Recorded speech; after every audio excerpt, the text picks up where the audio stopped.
Sveiki, mėlyjeji. Prieš pabėgiojimą ąžuolyne nusprendžiau padaryti nedidelį įrašą, kadangi yra šiuo metu jaunatis jaučio ženkle, o jautis, kaip žinote, atsakingas už materiją ir nusprendžiau padaryti tokį kaip pinigų gausos ritualą. Mano vyras skeptikas, net ir jis pasakė, kad taip daryk. Ir kaip pasakiau, kad yra tam tikros išlygos, ką reikės padaryti namuose, tai net sutinka su viskuo, kad tik tai būtų gausa. Taigi noriu pasakyti, ką reikia tokiu atveju daryti, jeigu jums taip pat yra aktuali ta tema. Atrodo, kad kaip dirbi, taip dirbi, bet tų pinigų galbūt vis nėra arba trūkumas, tai nusprendžiau atlikti tokį ritualą ir tam reikėtų visų pirma kortų taro. Jas galite intuityviai išsirinkti savo nuožiūrą, tiesiog nemetimo būdu, tai tokias kortas, kaip jums asocijuojasi su tuo. Aš išsirinkau pirmą kortą kaip numeris 1, tai yra tūzų monetų tūzas. Ir tam reikėtų dar, kad suaktyvinti, kadangi jaučio ženklas tai žalia spalva ir kaip žinote, jaučio ženklas yra pinigų ženklas, būtų labai gerai žalia žvakė, uždegti žalią žvakę. Ir beje, ką pirmą nepasakiau, tai šitas ritualas daromas ketvirtadienį, Jupiterio diena yra ketvirtadienis ir stipriausias, aktyviausia jaunatis yra nuo 16 iki 21 dienos. Tai pradėti reikia būtent ketvirtadienį. Ketvirtadienis gaunasi 21 diena, o pabaigti, kai jūs galite, tarkim, 21 diena bus ketvirtadienis, tai bus 21 diena, 28 diena ir birželio 4. Jeigu neišeina, tai galit vėlesniais ketvirtadieniais, nėra svarbu, kada labai, bet būtent ketvirtadienį ir po saulėtekio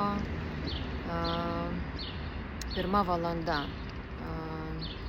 tai Jupiterio valanda.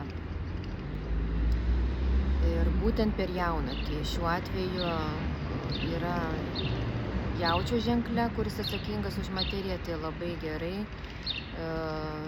Šiuo atveju dėl pinigų, dėl gausos, bet galima bet kurią jaunatį atlikti, nes, kaip žinot, jaunatis yra augantis mėnulis, tai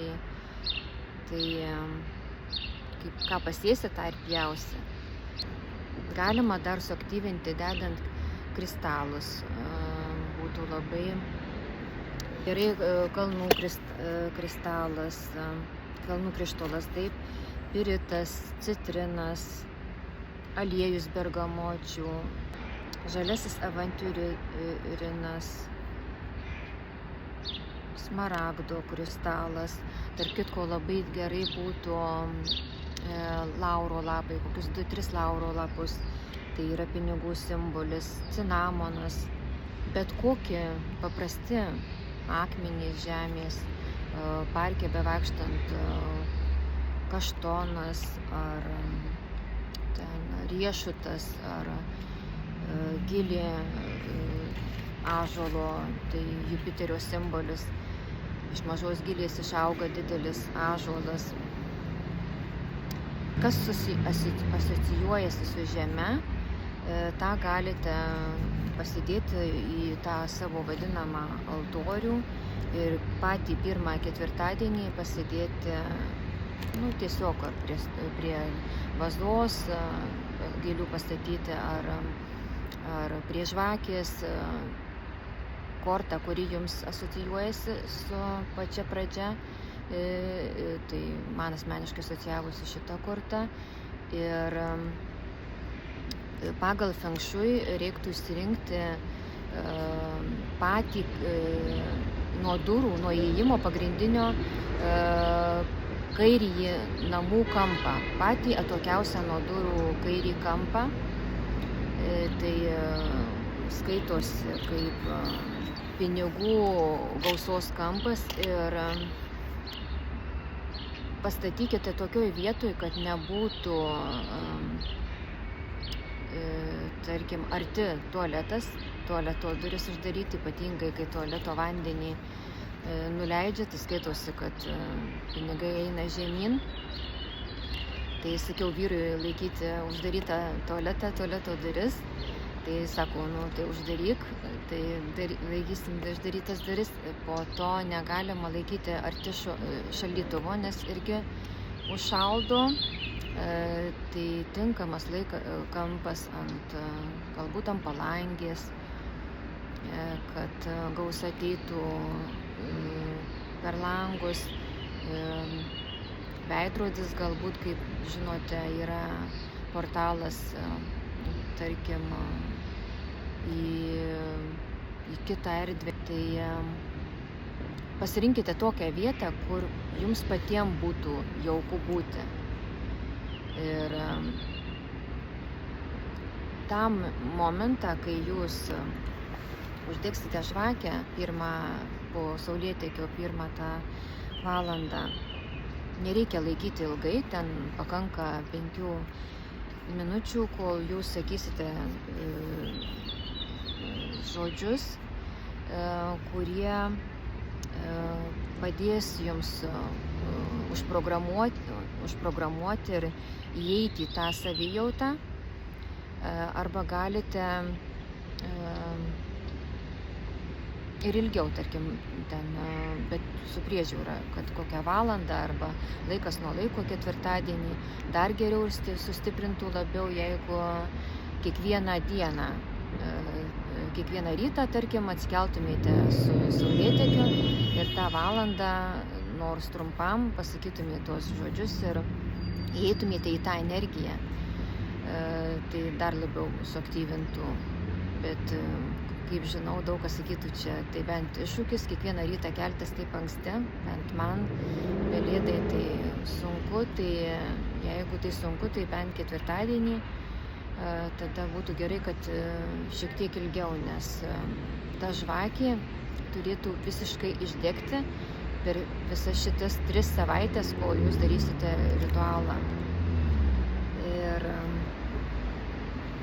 ritualo metu reikėtų sakyti tokius žodžius, tam, kad užprogramuoti ir įeiti į tą energiją.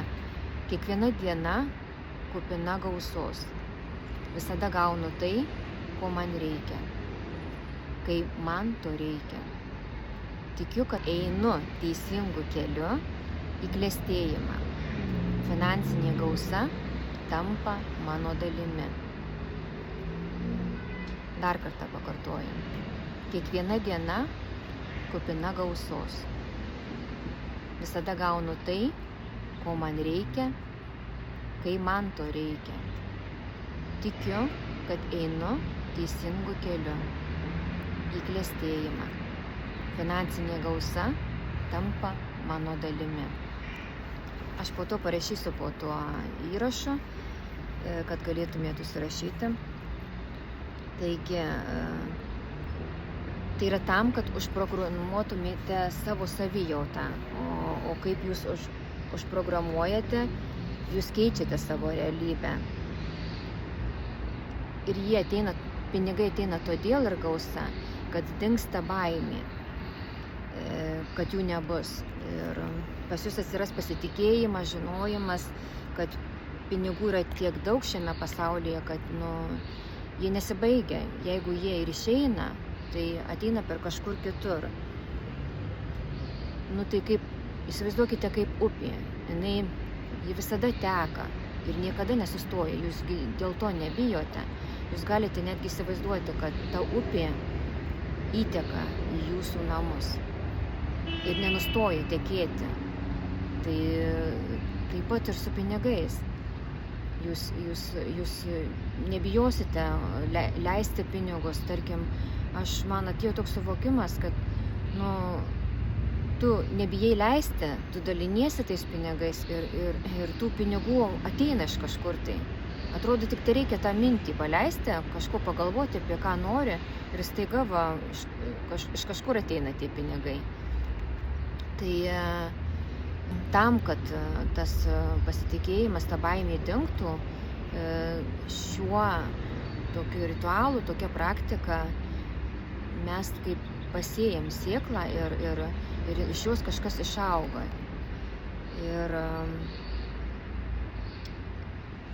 taip, dar nepaminėjau dėl tų kitų kortų. Tai antra korta būtų antram ketvirtadieniui. Jūs išsirinkti galite savo nuožiūrą, bet aš išsirinkau antrą kortą 8 lazdos, tai kaip pagreitintoje šią kortą ir jūs galite, tarkim, nežinau, jūs kaip jums patogiau, ar ant viršaus galite uždėti tą kortą, ar tiesiog pakeisti tą kortą.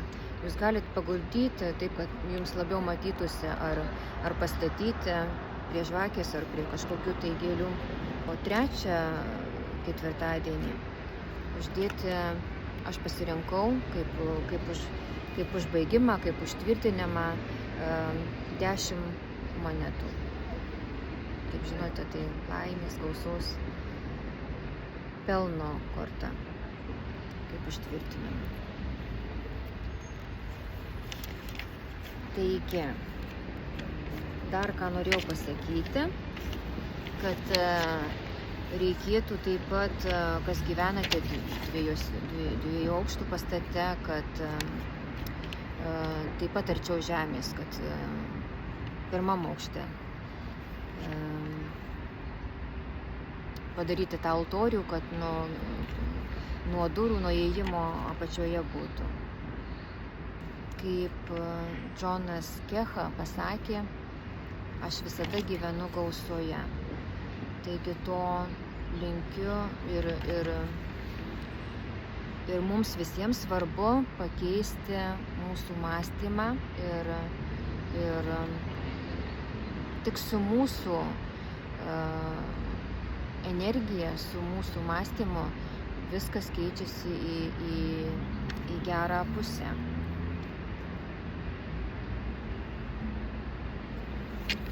Tai tiek. Norėjau šiam kartui pasidalinti, kai visada gaunasi šiek tiek kitaip, negu planavau iš pat pradžių, bet tikiuosi supratote, ką norėjau pasakyti. Ir linkiu su šia jaunatim jums gausos, o svarbiausia, kad būtumėt laimingi ir savim pasitikintys, nes jūs esate to verti.